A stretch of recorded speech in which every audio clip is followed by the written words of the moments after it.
1453, Constantinople's massive walls shake under the thunder of Ottoman cannons. The last Byzantine emperor watches as 80,000 Turkish soldiers surround his city. Greek fire burns on the water. Thousands will die in the coming assault.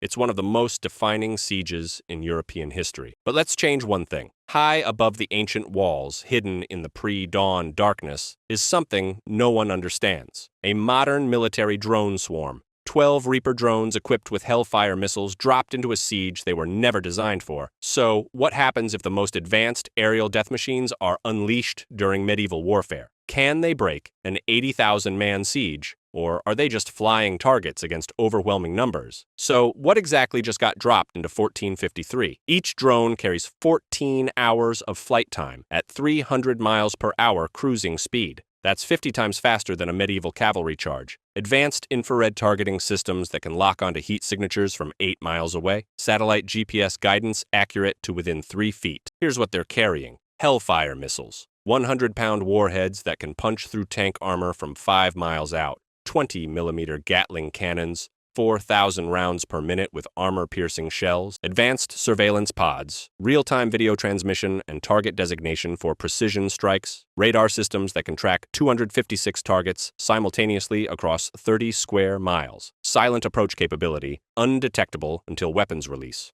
Performance advantage, medieval armies move at 3 miles per hour on foot. These drones cruise at 300 miles per hour at 25,000 feet. But they're not invincible. No GPS satellites in 1453 means degraded navigation accuracy. No fuel depots means 14 hours max flight time per drone. No spare parts or maintenance crews. Once these drones expend their missiles, they're just expensive surveillance platforms. The swarm gets one perfect strike, and then it's done. Now, let's look at what they're up against. On May 29, 1453, Mehmed II commanded the largest siege army in medieval history with 80,000 soldiers. The lineup?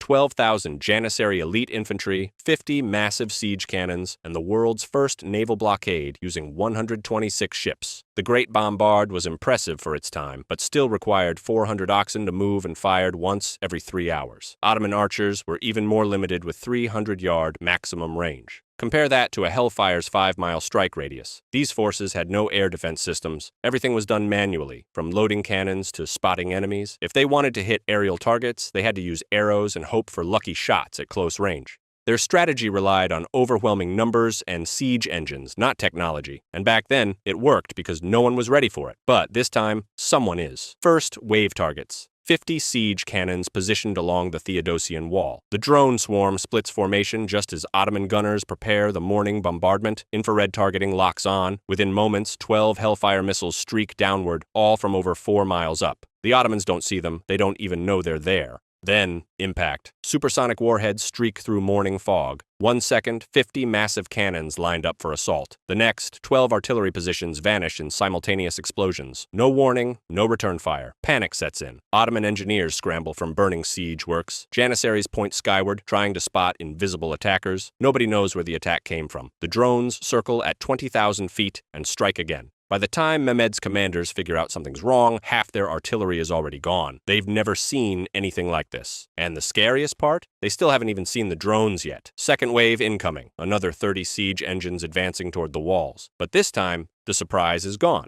Ottoman archers fire blindly into empty sky, and up above, 12 drones are changing the entire siege. But there are over 80,000 soldiers in the Ottoman camp, and no amount of tech can be everywhere at once. The drones are fast, but there's still just 12. Every second they target artillery, more infantry advance on the walls. The swarm is winning the artillery battle, but even that has a time limit. 168 total missiles across 12 drones in intense combat. Each drone fires 14 missiles in 45 minutes. After 6 hours of intensive strikes, they either return to base or become glorified spy cameras. And returning to base creates a new problem. These drones run on jet fuel and satellite navigation that doesn't exist in 1453. Even if they land safely, there's no way to refuel or rearm them. No one has the aviation fuel, the guidance systems, or the technical knowledge. They also can't be repaired. Their targeting computers don't exist yet. And even if someone found replacement parts, they'd have no idea how to install them. No air traffic control, no ground crew, no munitions depot. If a drone crashes, it stays crashed. And without satellite coverage, even basic navigation becomes mission ending. Meanwhile, the Ottoman side has fully functional logistics. Thousands of craftsmen, blacksmiths, and siege engineers. They can rebuild cannons every few hours. In 1453, they've been preparing for this siege for 2 years. The drones are unmatched in the sky, but once they're out of fuel or missiles, they're done. No second run. The clock is ticking.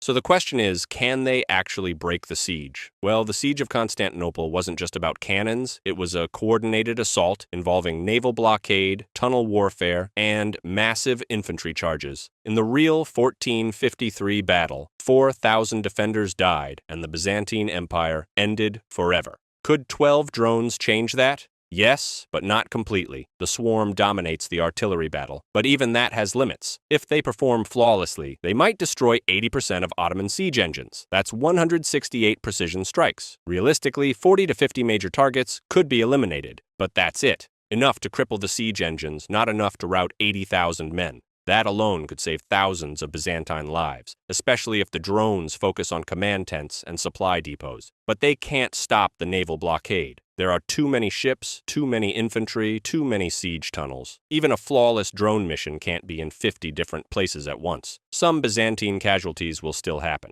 It changes the scale of the siege, not the fact that it happened. But what about the bigger picture? The shock alone would hit both sides hard. For the Ottomans, it's chaos. Invisible death from the sky destroying their best weapons. The entire siege plan begins to fall apart. And for the Byzantine defenders, they witness something impossible. Flying machines no one's ever seen, obliterating Ottoman artillery. They don't know what they are, only that they're on their side. It wouldn't completely save Constantinople, but it would buy precious time. The Ottoman Empire still conquers the city, but it doesn't happen the same way. It might take months instead of days. But one thing is certain: 12 drones can't protect an entire city, especially without any fuel or missiles.